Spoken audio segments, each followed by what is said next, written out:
Good day, YouTube world. I just wanted to show you a quick video here about the anatomy of a Hugel bed. I'm actually amending my Hugel bed here. It got destroyed by my kids actually digging for fossils, so I figured this will be a good opportunity to show you the makeup of a Hugel bed.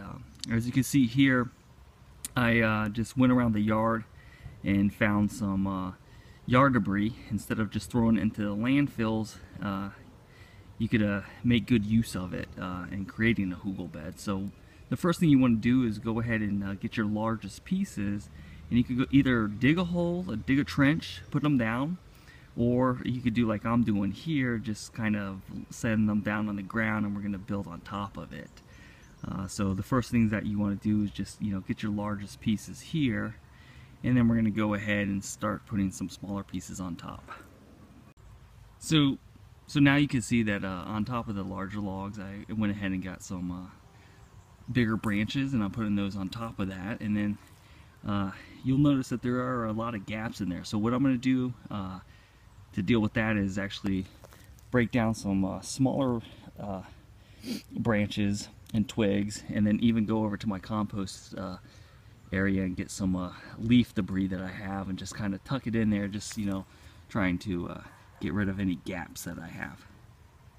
So I'm over here at my compost bin now, and what I'm doing is just getting, it's actually unfinished, but it's good enough. It's going to break down in the Hugel bed, but I definitely, what I want to do is make sure that we fill in those gaps. You don't want to have any air pockets in there, so I'm going to stuff the gaps between the branches with this compost. And then what we're going to do is I have some finished compost over there. It's not quite enough to finish the bed, so I did have to get some bags of soil and compost at the store. But we're going to definitely make sure that we do not have any air gaps in the Hugel bed. So now that I have the unfinished compost, or mostly finished compost, on top of it, I'm going to go ahead and just start shaking it down, and then I'll go in and water it some more, and then throw some more compost on, and shake it down, water it some more, just to make sure that we get rid of any air pockets. So here's what it looks like after the first watering. I shook it down, like I said, several times, watered it several times, got that soil in there, got the compost in there. You can still see some of the logs are, well, some of the branches are exposed, but I'm going to do another layer of compost and soil here to get that covered up. Alright, this is the final product here. I went and put a layer of leaves on it to suppress the weeds.